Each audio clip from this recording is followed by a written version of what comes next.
দার্জিলিংয়ের কমলালেবু, যার কথা ভাবতেই প্রথমেই মনে পড়ে শিটংয়ের নাম। কিন্তু আজকের পর্ব এমন এক জায়গার যা শিটংকেও কোনো অংশে টেক্কা দেয় কমলালেবু ফলনের জন্য। বিজনবাড়ি ব্লকের ছোট্ট এক গ্রাম রেলিং।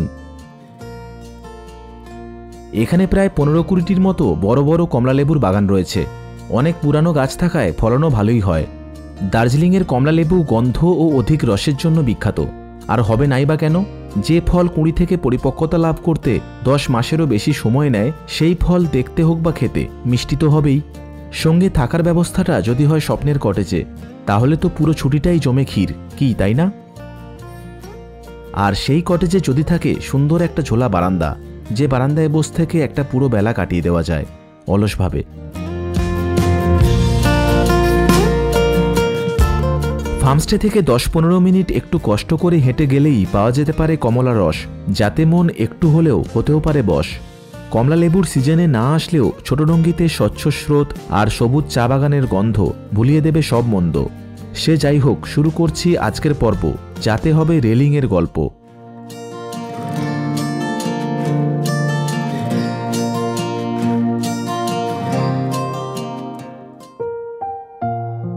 তিনটি ত্রিভুজাকৃতি কটেজ নিয়ে সুন্দর একটা ফার্মস্টেতে আমি উঠেছি, অর্চার্ড ফার্মস্টে।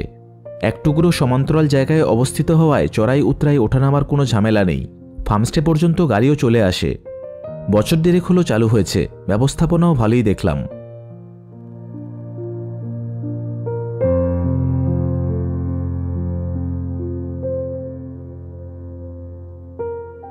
এখান থেকে সমগ্র কাঞ্চনজঙ্ঘা রেঞ্জকে দেখা যায় না, শুধুমাত্র কাঞ্চনজঙ্ঘা পিক আর মাউন্ট নার্সিংকেই দেখতে পাওয়া যায়।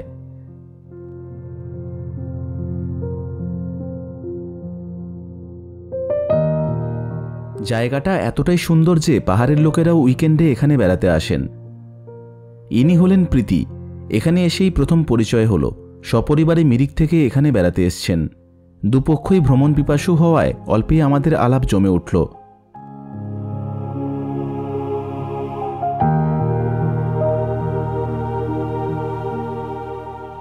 এনজেপি স্টেশন থেকে এখানকার দূরত্ব 105 কিলোমিটার। গাড়িতে আসতে সময় লাগে 4.5 ঘন্টা।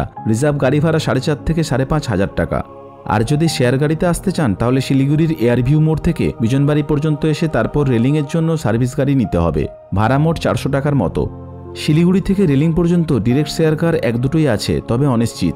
এ বিষয়ে আগে থেকে ফার্মস্টেতে কথা বলে নেওয়াই ভালো।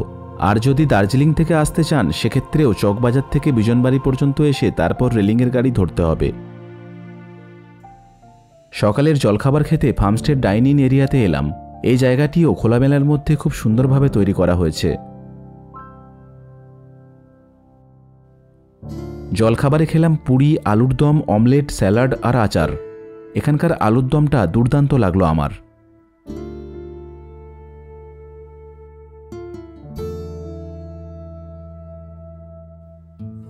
এখানকার 3টি কটেজের মধ্যে মাঝের কটেজটা আমার জন্য বরাদ্দ হয়েছে। প্রতিটা কটেজ বাইরে থেকে যতটা সুন্দর, অন্দরমহল তার থেকেও বেশি সুন্দর। নিচের তলায় একটা ডবল বেড আর অ্যাটাচ ওয়াশরুম রয়েছে। ওয়াশরুমে গিজার সহ সব রকম আধুনিক সুবিধাও রয়েছে।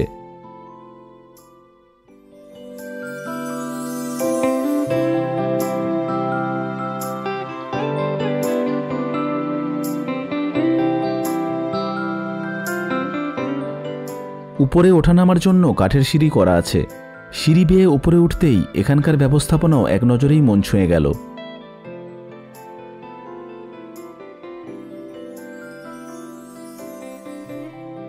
কটেজগুলোতে ডবল শেয়ারিংয়ে থাকলে দৈনিক খরচ মাথাপিছু 2000 টাকা।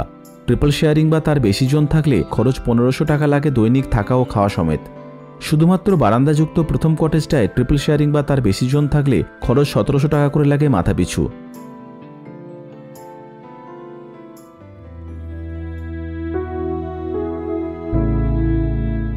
রেলিংয়ে সারা বছরই বেড়াতে আসা যায়। কাছাকাছির মধ্যে অনেক অফবিট গ্রাম রয়েছে। তাদের মধ্যে থাপাগাঁও, লাঙ্গুরডাং, লামাগাঁও, ডাঙ্গিয়া, ঝেঁপি, বিজনবাড়ি, মেঘিতার ভালোই জনপ্রিয়। আমি এসেছি ডিসেম্বর মাসে, ঠান্ডাও এখন ভালোই পড়েছে। তবে এখানকার আবহাওয়া সারা বছরই মনোরম। কটেজের পিছনের দিকের পাহাড়টাও রেলিংয়ের মধ্যেই পড়ে। তার ওপরের দিকে লামাগাঁও, তারও ওপরে শামসু। ফার্মস্টের একপাশে গোটা 10 বাড়িঘর নিয়ে একটা ছোট পাড়া আছে, তবে লোকজনের দেখা তেমন একটা পেলাম না। তারপর আমরা রেলিং নদী বেড়াতে বার হলাম। ফার্মস্টে থেকে 15 মিনিটের পথ। রাস্তার প্রথমের 2 মিনিট একটু চড়াই উতরাই থাকলেও বাকিটা সমতলই প্রায়।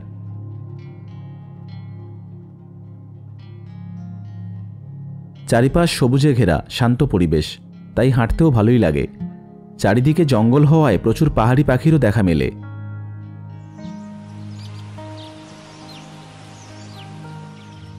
বীরেনজি আগে থেকেই ফার্মস্টেতে কথা বলে রাস্তা জেনে নিয়েছিলেন, তাই ওনাকেই আগে আগে যেতে হচ্ছিল।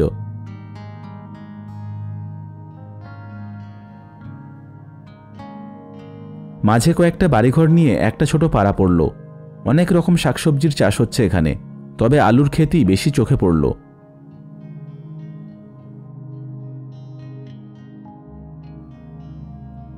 পাড়া শেষ হতে এরকম একটা জায়গা চোখে পড়ল। আগে এখানে এরকম চৌবাচ্চাতে মাছ চাষ করা হতো, এখন পরিত্যক্ত।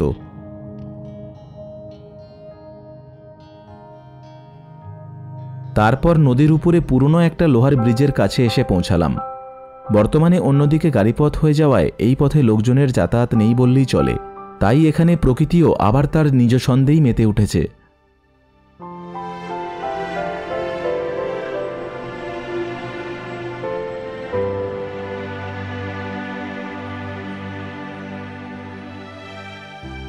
ছোট্ট এই নদীটির নাম রেলিং খোলা।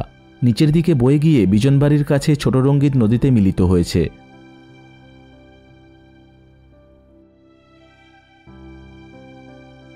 লোহার এই ব্রিজের অপর প্রান্তে আছে খোলাগাড়ি, শামসু সহ ইত্যাদি গ্রামবসতি।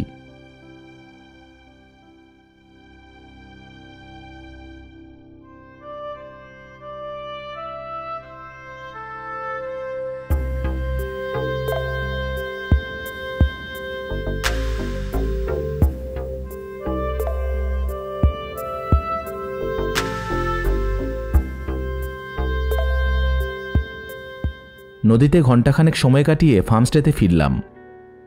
এটাই ফার্মস্টের একমাত্র বারান্দাযুক্ত কটেজ।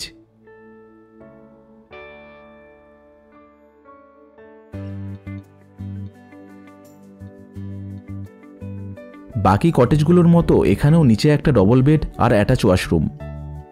উপরেও একটা ডবল বেড আর দুপাশে দুটো সুন্দর বারান্দা আছে।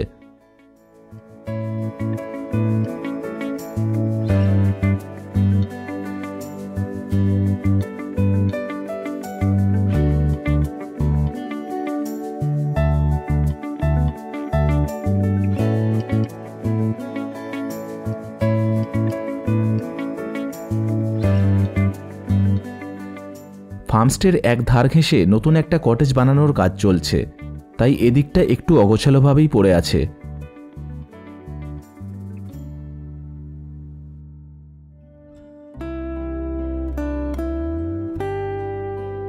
এবার দুপুরের খাবার খাওয়ার ডাক আসলো।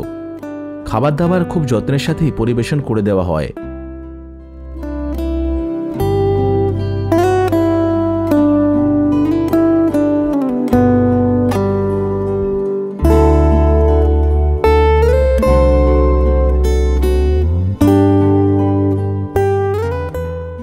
টেবিল ভর্তি করে একগুচ্ছ পদ, রান্নাবান্নাও ঘরোয়া, গুণমান তো খুবই ভালো, স্বাদেও ফাটাফাটি লাগলো আমার।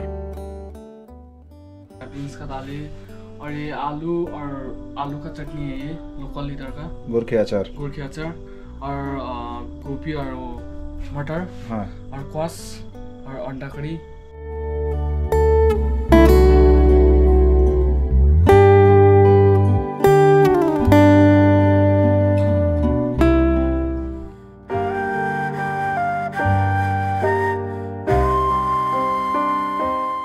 খাবার পর বিকেলে গুম্বাটার বেড়াতে আসলাম।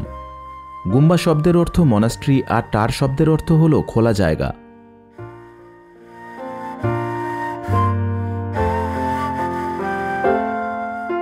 আগে এইখানে একটা মনাস্ট্রি ছিল, বছর 20 আগে আগুনে পুড়ে নষ্ট হয়ে যায়, তারপর আর তৈরি করা হয়নি।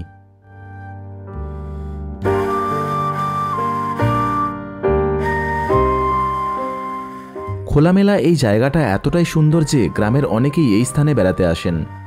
আমি যতবারই এই পথে যাতায়াত করেছি অন্তত একবারের জন্য হলেও এখানে ঘুরে গেছি। কোনো বারেই একটুও বোরিং লাগেনি আমার।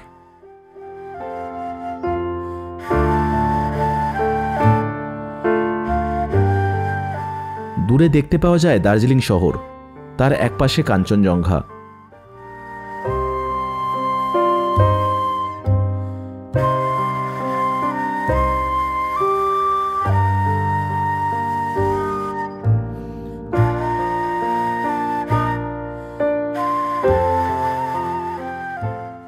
গুম্বাটার ঘুরে ছোট রঙ্গিত নদীতেও বেড়াতে আসতে পারেন। হেঁটেও যাওয়া যায়, আধ ঘন্টা থেকে 40 মিনিটের মতো লাগে, গাড়িতে গেলে 10 মিনিট।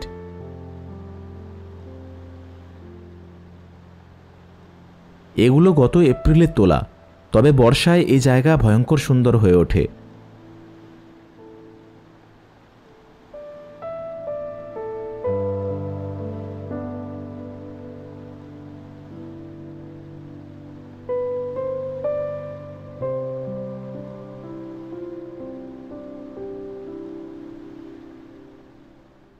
নদীর একদম গা ঘেঁষে শুরু হচ্ছে মিম টি গার্ডেন।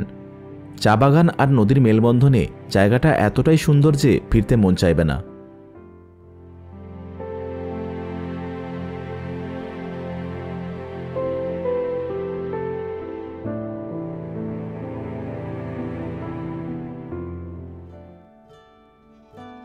সন্ধ্যের একটু আগে ফার্মস্টের কাছের একটা পাড়াতে ঘুরে বেড়াচ্ছিলাম।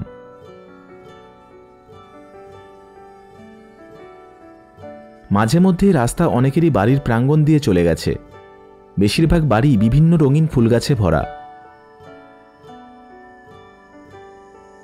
তারপর এখানেও শুরু হলো কমলালেবুর বাগান। বাগানে বেড়াতে যাবার সময় বাড়ির ছোটরাও আমাদের সঙ্গ নিল।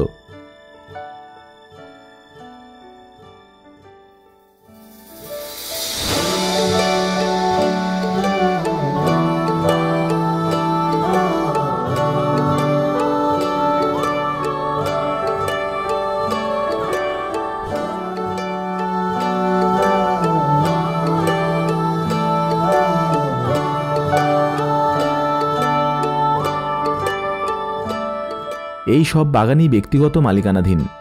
বাড়ির এই ক্ষুদে সদস্য কমলালেবু পাড়ার জন্য বকা খেয়েছে, তাই তার মুখ ভার। বিনা অনুমতিতে কারুর বাগানে ঢোকা তো একদমই উচিত না, লেবু পাড়া তো দূরের কথা।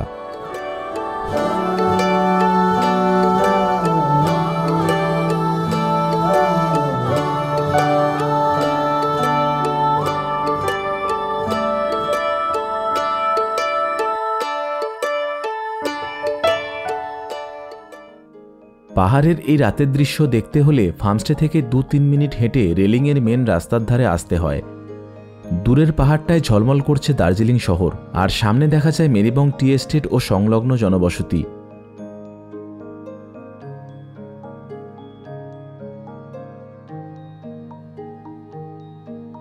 সন্ধ্যায় ফার্মস্টের কটেজগুলোতে যখন আলো জ্বলে তখন এগুলো আরও সুন্দর হয়ে ওঠে।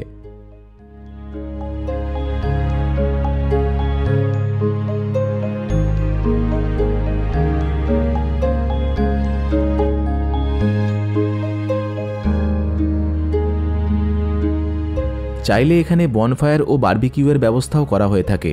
বনফায়ারের জন্য 500 টাকা আর বারবিকিউয়ের জন্য 700 টাকা লাগে প্রতি কেজি চিকেনের জন্য।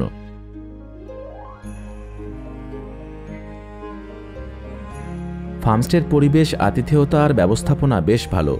আমার মতে পরিবার, পরিজন, বন্ধুবান্ধবের সাথে কয়েকদিনের ছুটি কাটানোর আদর্শ জায়গা।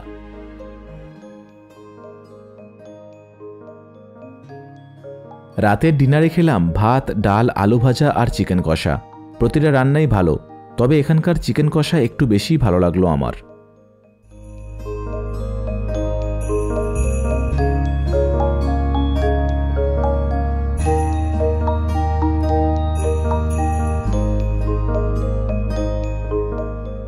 শুভরাত্রি জানিয়ে আজকের পর্ব এখানেই শেষ করছি। আবার দেখা হবে নতুন কোনো সকালে নতুন জায়গার গল্প নিয়ে। ভিডিওটি কেমন লাগলো অবশ্যই কমেন্ট করে জানাবেন। যদি ভালো লাগে তাহলে লাইক, আর চ্যানেলটিতে যদি প্রথমবার আসেন সাবস্ক্রাইব করার অনুরোধ করলাম। সবাই ভালো থাকবেন, সুস্থ থাকবেন। দেখা হচ্ছে পরবর্তী পর্বে। ধন্যবাদ।